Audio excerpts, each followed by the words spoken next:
Welcome back to the Sky News Daily with me, Neil Patterson, where just a little later we will focus on Ecuador. There, a television station was taken over by armed gunmen live on air, and the drug gangs responsible have declared war on the country's government, military and police. Worrying indeed. So if you've wondered what on earth is going on in Ecuador, that is for you. But first, well, we simply had to return to the Post Office Horizon scandal after what we heard today at PMQs. Today I can announce that we will introduce new primary legislation to make sure that those convicted as a result of the Horizon scandal are swiftly exonerated and compensated. By now, many of you will have seen Mr Bates versus the Post Office. Lee Castleton was on Monday's podcast. He was a postmaster in East Yorkshire, and he featured in the ITV drama as played by Will Mellor.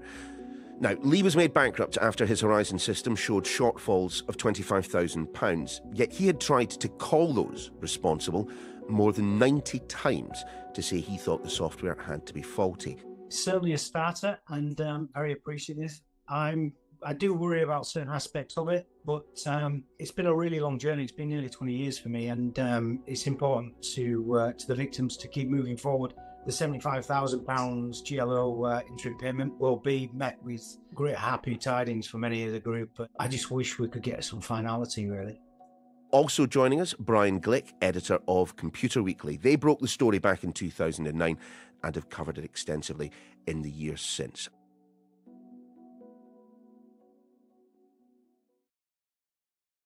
Brian, given the length of time that Computer Weekly has been involved in investigating this story and the outcomes that you and colleagues have driven, I suspect, like Lee, this will be a day of mixed thoughts about what we've heard from the Prime Minister. Oh, very, very much so. Obviously, it's fantastic to hear the announcements being made that the government is really now starting to mobilise, to support the victims, to support Lee and all the other people that have been affected by this horrible scandal. And the fact that they're, it would seem, starting to do it now at pace. Obviously, the devil will be in the detail. At Computer Weekly, we've been writing about this for nearly 15 years. It was Lee, in fact, who played a big role in prompting the Computer Weekly investigation when he got in touch with us in 2008. So, yes, it's great. But having worked on this for so long, you can't help but think, why did we have to wait for a TV drama for this to happen? You know, would this really be happening now if it wasn't for the impact that incredible drama had last week? Yeah, indeed so. And Lee, I suppose, as mentioned, the devil very definitely in the detail. Yes, legislation will be coming which will overturn convictions. This is not a situation that's directly pertinent to yours because, of course, went through the civil court. But I wonder if you have a thought on the idea that those who were convicted, who did not have their convictions overturned at the Court of Appeal, will now have to sign a statement making it perfectly clear that they have not engaged in fraudulent behaviour if they want to get their hands on the bulk of the money. What do you make of it?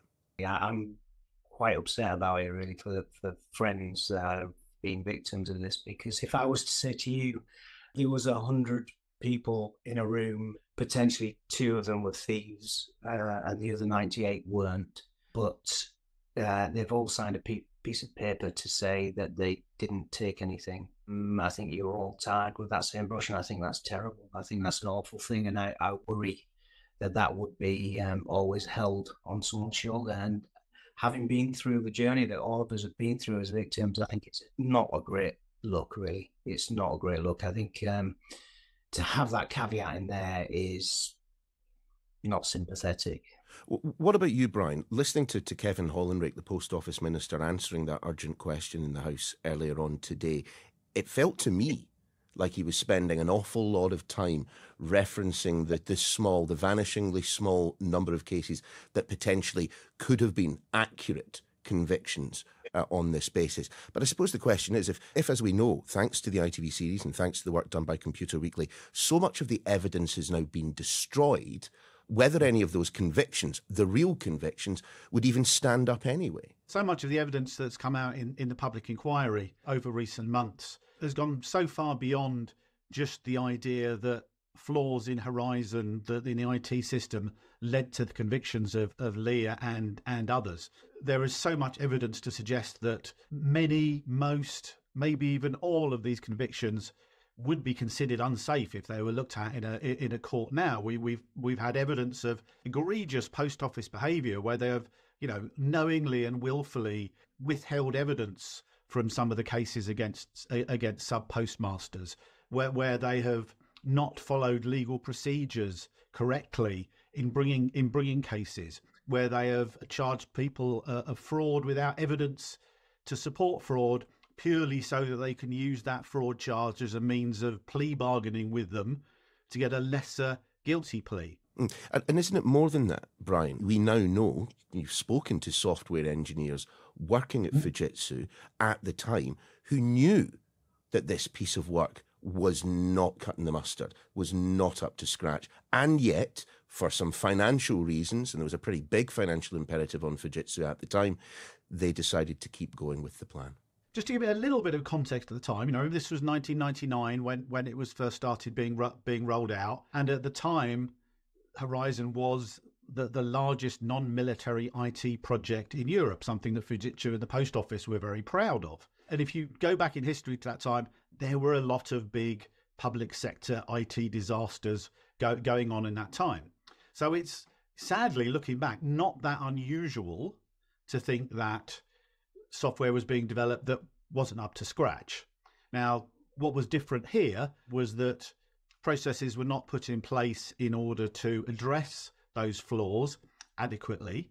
I'll be generous and say it was a breakdown of communication between Fujitsu and the Post Office, in that once these flaws started causing the sort of accounting errors that led to people being prosecuted, that nobody in Fujitsu put their hand up and just sort of said, well, actually, this could be the software. They might actually be telling the truth. Lee, what do you think will be the effect of all of this on the inquiry itself? Because I suppose we can now divide history into BMB and AMB, before Mr. Bates and after Mr. Bates. There's a huge amount of public attention now on what will happen when the inquiry resumes in just a handful of days. Yeah, sure. So this week, continue on to rumble with witnesses that all give evidence to the fact of what happened. There'll be an upswell, I presume, of people watching and listening and making opinions on what's going on. But that groundswell, that push for answers now is going to be held back has been held back repeatedly by disclosure issues. We've got problems with memory. People can't remember what occurred and various different things, even when presented with documents from the time. And this whole process, you'll see the disintegration of a reputation of the company, or two companies, really. But simply put, would we have heard that which we did from Rishi Sunak today had it not been for this ITV drama? No. Not one chance. We would have been happily buried without a voice, and have been for, in my case, 20 years without that drama. And I praise the day that it was filmed and rolled out, because it's really changed. The whole step change, the whole thing about this has changed. The whole empathy, the understanding, the humanity of it has all completely changed. I mean, Brian, I saw you nodding along there. As journalists, we always hope that it's our work that changes the world, and certainly your work formed the basis for this drama to take place. But it was the drama that kind of pushed it over the top.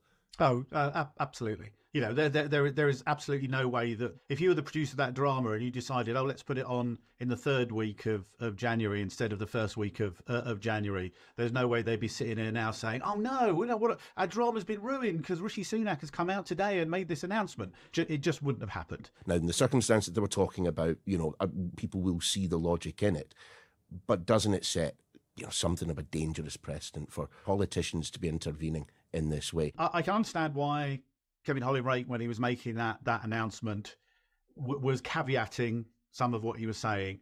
I've heard even some of the lawyers that supported the victims, with their purely lawyer hat on, saying, yes, we do have to be careful here. You do risk setting a precedent by saying that Parliament can overturn by act of statute a decision of a court of law. This is such an egregious situation. It's such an enormous situation. We've seen that because of the number of people involved, the time it's taking to go through the legal process to exonerate everybody and to strike off the convictions they've had, it could take years and years to go through that process. So if ever there was a situation where it justifies Parliament trying to be a bit innovative, and so long as they've got the support of the courts and legal advisors to do this, I think it justifies it. Do you think you will ever get over the anger and the upset that you clearly must have faced over the past 20 years? I must say that I feel as though I'm not angry whatsoever. I've realised over the years it doesn't get me anywhere. And to compartmentalise things and make things understandable is a difficult thing for me. I find it really difficult to process some of the things that happen and are allowed to happen. And going forward, I'll be very happy for that to finish. I'm very tired of the whole process, and I would like never ever to have to think about the post office ever again. And I'm sure that's the case for many of the victims. But I will never ever give up. Never ever ever give up until this finishes the way that Lee Castleton and the other 554 people deserve it to be, which is the right way. You're a better man than I am anyway. Lee, Brian, pleasure having you on the podcast. Really appreciate your time. My thanks to Lee and Brian. Stay where you are in just a moment, a change of direction, as we will be taking a look at the drugs gangs that have forced Ecuador into a state of crisis.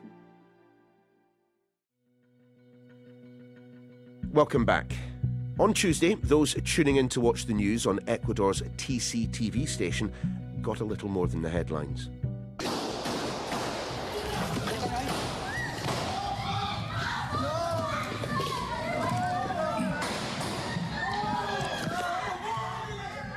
Armed gunmen from the gangs that now control many of the country's prisons, and much of the country itself, fired shots and warned of bombs, and the violence continued elsewhere.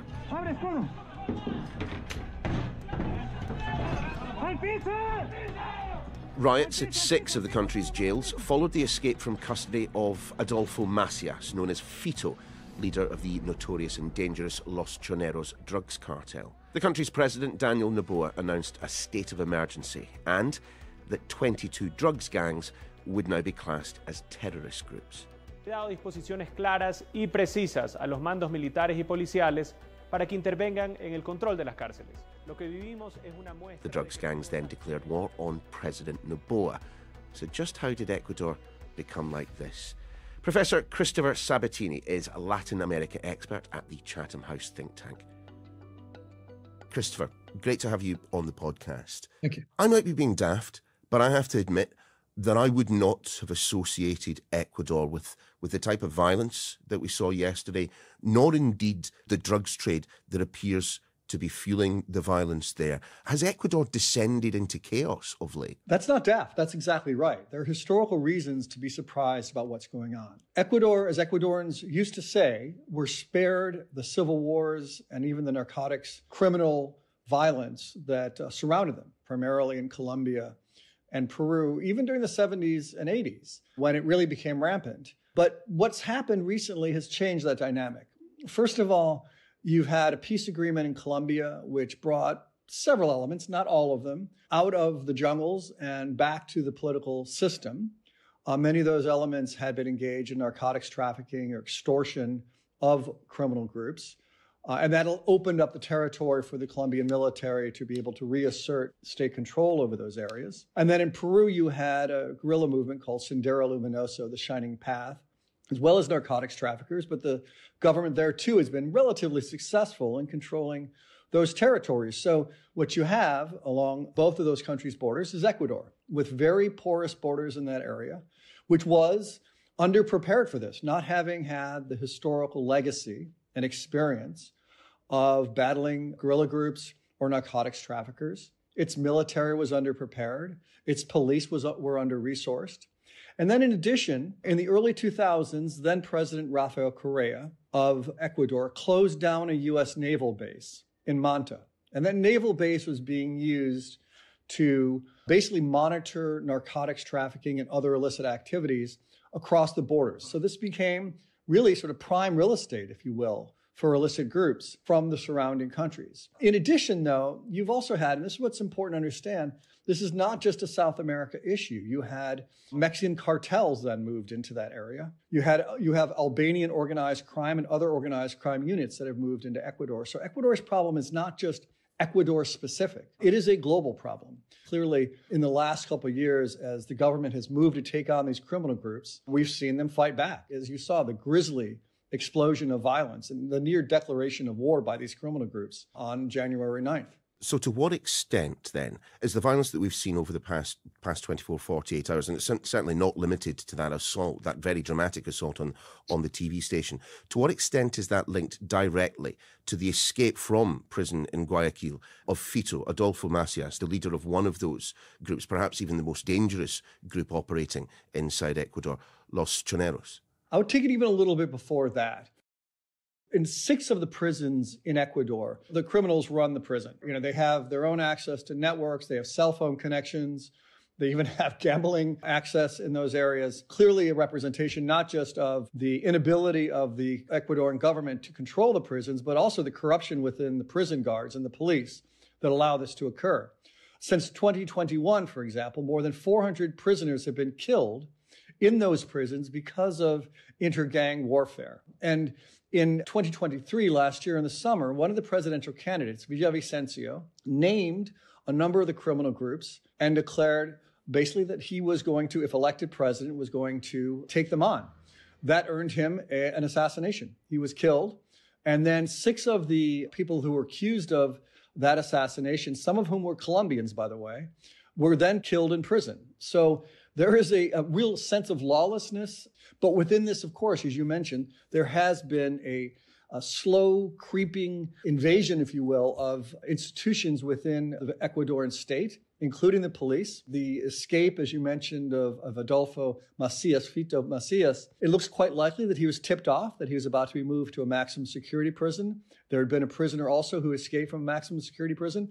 These guys don't get out just because their wily ability to tunnel their way through a prison wall. They get out because they've been tipped off. That wave of violence and, of course, in the drug trade taking place in Ecuador, the wave of which that Daniel Noboa from the centre-right, we should say, and pretty young at 35, that took him into office. I mean, won in October, in office in November, and a state of emergency declared come January. I mean, he has gone after the gangs. I mean, it might not be in strict, legal terms, a declaration of war, but, naming judges and prosecutors who release gang members, planning more maximum security prisons, a new role for the military in tackling all of this.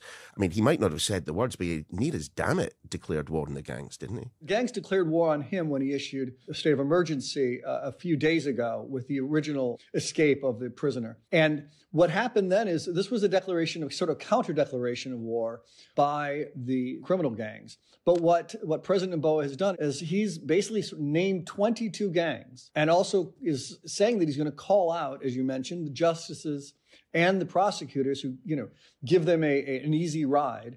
This is exactly the sort of thing that earned the assassination for Villavicencio in the summer in 2023. What's interesting, I will say, is Noboa in this declaration has said, and he's also moved the military in now to a more of an explicit police function and is moving the military into the prisons.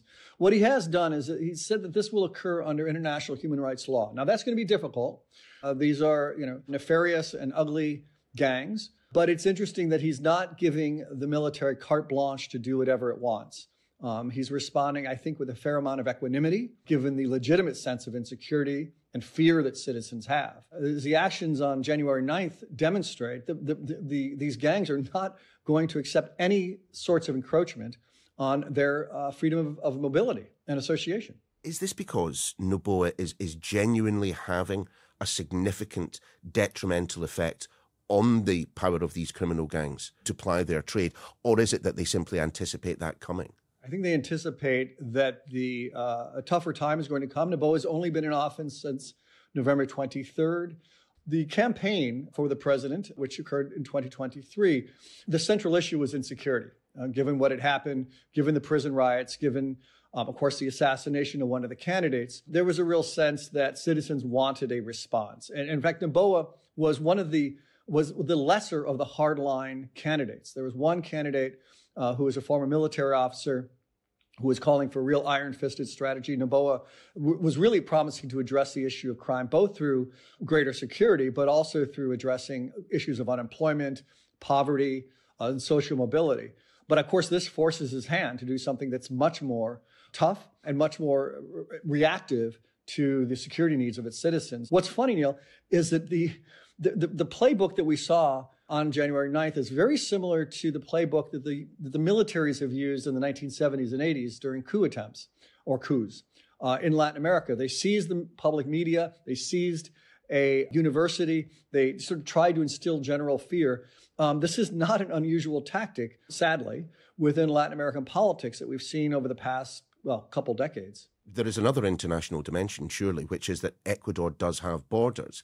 And given that what you are describing certainly looks like a coup, can Daniel Noboa rely on those who surround him, or perhaps even further afield? I'm obviously thinking about the United States. Peru has stepped up. It's sent troops to the border. Colombia's been relatively quiet on this. Peru, Bolivia, and Argentina have pledged their support. I think there's a little bit of a tension there within his own neighbors. It also is worth saying, we have to understand here that, what's driving Ecuador's security crisis and the fear and bloodletting that we see right now is also cocaine consumption. And that's the responsibility of the North. It's the North, the United States, Canada, Europe, and its consumption of cocaine that is providing the resources that allow these utterly thuggish terrorists, I guess that's redundant, but you know what I mean, to be able to operate with impunity within Ecuador. And so Europe and the United States have to step up. They have to make a partnership with a government that's willing to address the supply issue as long as Europe and the United States are willing to address the demand issue. So it's a shared responsibility, and it's not just Ecuador's neighbors that have to step up, it's also the North. I think we're at a tipping point. I don't think it's a given yet. I think this is, in many ways, I hesitate to say this, but we've gotten a good warning shot from the criminal gangs, and it's time to wake up.